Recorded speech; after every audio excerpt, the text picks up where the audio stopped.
Okay, welcome to the Kickass Midlife Method podcast. I'm joined by some women from the community, and we're talking today about weight loss in menopause and like how to reframe the narrative. And then we're also going to touch upon how you regain your focus because I'm recording this live in like what the third week of last week of January, which is typically when most people start to lose their kind of focus after Christmas. And we're talking about the narrative around weight loss in menopause because there's this funny thing that happens. Like when you're younger, you're probably trying to lose weight, body fat, and you don't need to. And then when potentially you're older and you do need to, potentially for your own health as well, there becomes this kind of shame about saying you want to lose weight. So we're talking about that and how to reframe it as not weight loss, but actually training for your life. So how to like own your health goals without shame. So we're going to go how your narrative gets stuck, learning how to own it for yourself and your family, friends, colleagues, losing the shame. I don't know who potentially feels on the call right now feels sometimes embarrassed or like it's a shameful thing or unfeminist to say I'm working to lose body fat recomposition. Anyone? No? Yeah. Definitely some people. I can definitely tell it in some of the narrative I read back in check-in forms. So even if some of you feel like you're not, I'm definitely feeling it in sometimes the way you're framing things. And also we're going to touch on keeping consistent when you lose sight of your why. And for some of you, maybe what is your why? So I see this coming a lot about suddenly when you're midlife, you shouldn't, you should be, shouldn't care about your weight. Don't be so obsessed. Aren't you past this stage? So it can sound supportive. Maybe you've got partners saying you look fantastic, you look really great, or friends saying that, but actually you in yourself are not happy with the way your energy is, the way your strength is, and actually you want to sound people sounding supportive can actually sometimes keep you stuck. So wanting change and to progress is not self-hate. So the reframe. So thinking about losing weight and flipping that first of all, which I've talked to a lot of you when you come onto calls with me before you even start the program, thinking not about fat loss, not about weight loss, but it's fat loss. So you're building strength and muscle, you're losing fat, and that is fundamentally not just about aesthetics, it's hugely about your health, optimizing your health and longevity. So more muscle actually is very good for your metabolism, your endocrine system, your hormones, your insulin response. And so it's not just about aesthetics, it's not just about getting stronger bones, it's not just about performing better, it's fundamental to your health. So I equate your muscle as being like your kind of fourth organ behind your lungs and your heart. It's that important, but it's often just seen as an aesthetic or just as a strength thing, and it's about loads more than that. Having confidence in your body and the way you look, feel, and move, lower disease risk. So, really thinking that your journey in terms of losing body fat and optimizing for a healthy weight, building strength, working on your mindset is really upgrading your body. So this is sometimes why people can push back on your goals. When you prioritize your health, particularly maybe in relationships where you've been in a relationship for a long time, it is challenging the status quo. So maybe you've been in a marriage, in a relationship 20, 30 years, and then suddenly you're saying, I want to change I want to get fitter, I want to lose a bit of weight. It can start suggesting to someone, or maybe they'll get a little bit thinking, oh, is it that subconsciously, do they want to trade me in? Is it something else that's changing here? So there's a little bit of that can sometimes be going on that you sometimes can need to reassure people about. Um, uh, so fear of change. And then reframe it. So as I say, with your partner, I'm doing it for long-term health. With your children, this in particular has come up with quite a lot of people who, even on calls with me, say, I really want to lose weight, but I'm really concerned about putting that out and my daughters hearing that and it affecting my daughters.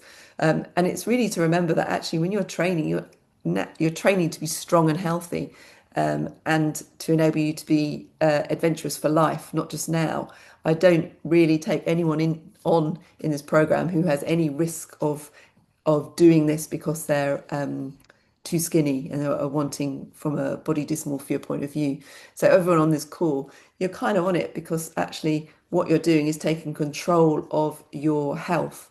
And if you've got younger kids in particular, training to be strong means you're going to be able to do so much more with them as they get older and your grandchildren as well. So thinking about that and with your friends as well, I definitely know there's a couple of people on this call whose friends have said, "Oh, I think you're getting too skinny now. I think you shouldn't do that." And really, you've got to be like, I'm building muscle, so I'm absolutely protecting for my future. So it's not about obsession, it really is about self-respect. And there's nothing wrong with wanting to lose body fat, build your strength for many reasons. Aesthetics can be one of them. There's no vanity in saying you want to look better, you want to look in the mirror and feel like you like what's staring back for your strength, to be able to move better, to be able to be adventurous later in life. And then we're just going a little bit more into losing focus. So is anyone now, we're fourth week of January, some of you might have just started, so are not possibly losing focus. But do some of you at the moment start thinking, oh God, it feels like I'm losing focus a little bit? No? Everyone's like, oh yeah, a little bit. I can definitely see it sometimes in um, maybe the consistency of tracking starts to waver, or the consistency of I can see sometimes, as an example, I'm not saying everyone who does this, but sometimes the workouts will be like 12 reps, 12 reps, 12 reps, weights for the same, which indicates to me that maybe someone's gone into the gym and gone, oh, I've done that set. And actually, you're not pushing your progressive overload quite as much.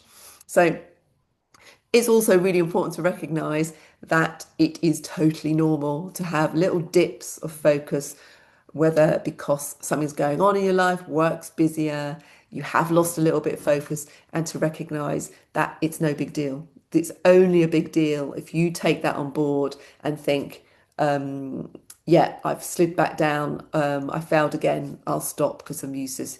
Just recognize it's totally normal for everybody and to recalibrate. So the reset system, when things slip, and they will. So rather than sitting here and thinking, oh, it hasn't slipped for me, it will slip at some point for all of you. And so having in mind this kind of reset system, that when it does, so acknowledge. It's really, really important, first of all, that you actually acknowledge when it's slipping rather than letting 2 weeks go by and thinking, no, it's not, I'm absolutely fine. Just to be acknowledged and be without judgment, just be like, oh, things have slipped. And then adjust without drama. So just reflect on, not I'm useless, I can't be motivated, I've got no willpower, it's all me, blah, blah, blah. So actually just look at what's going on in your life. With people who've got weekly check-ins, we're obviously picking that up quite a lot and reflecting it back and pointing out what's happening and getting you to reflect on that. If you're not having one-to-one check-ins, just look back over your week.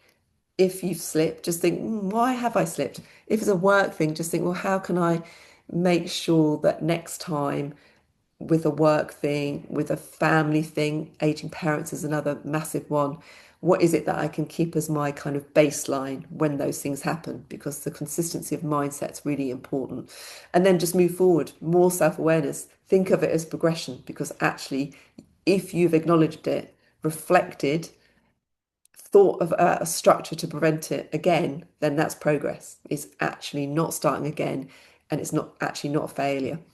And then Liz shared this poem with me. So many of you might have seen the analogy that I've put out on Instagram about going into the mindset of change and thinking of it like the snakes and ladders board and recognizing that there will always be snakes. And when you slip down the snake, you're not back at square one on the board. You've just slipped down a snake because of something that's happened. And each time you slip, as long as you reflect and figure out what it was that did it, then you can get back up and try to avoid this snake the next time. And so slowly you get further and further up the board. So I won't read this all out, but I'm sure you can read it. But it's a kind of same analogy that actually behavior means that often the first time you do it, you just think, oh, I feel hopeless, it's my fault. And it just takes ages to get out. The second time it happens, again, it's not my fault, still takes ages. Can't believe I'm in the same place. Third time, oh, it's a habit. I know where I am. Acknowledgement, it is my fault. This keeps happening. It is my fault. It's no one else's fault because I keep doing it. So it's my fault. And then finally, you walk down the street, you walk around it. And then, similar to what I said at the retreat, if anyone came, about taking a different route sometimes to have something different. Finally, you walk down a different street and you avoid the hole altogether.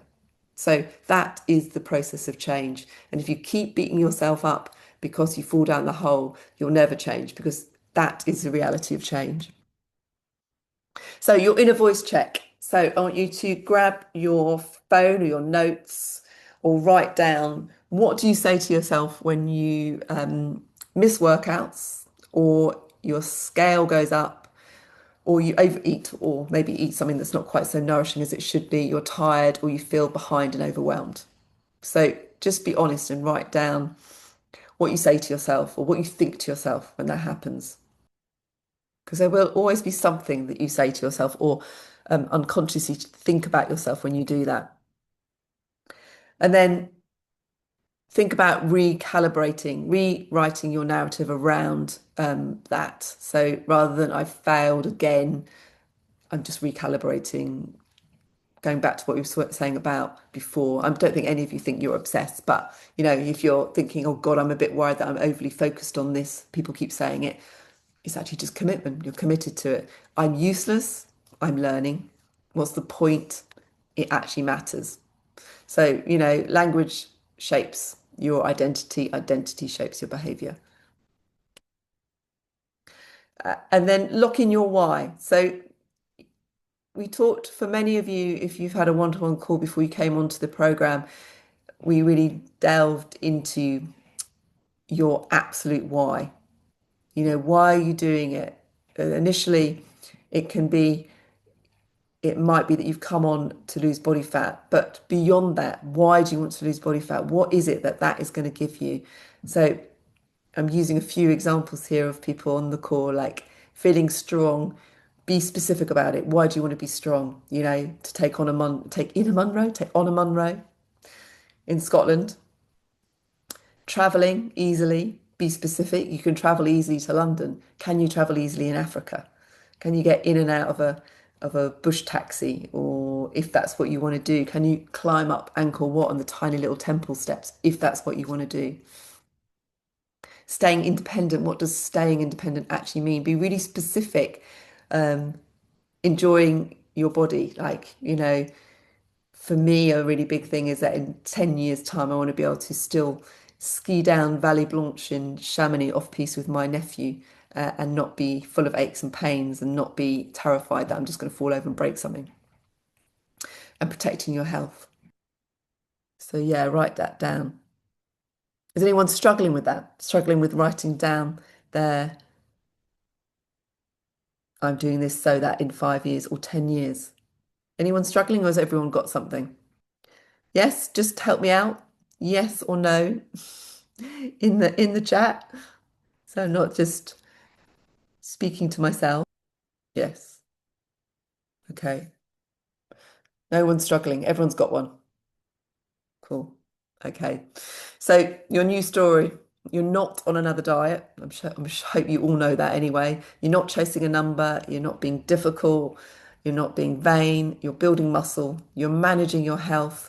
You're leading your health, your family. You're protecting your future. That's being kick-ass. It's not about obsessing over a number on the scales. It's about far more than that.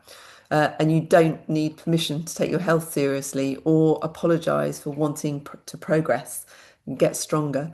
And you're never too old to upgrade your body.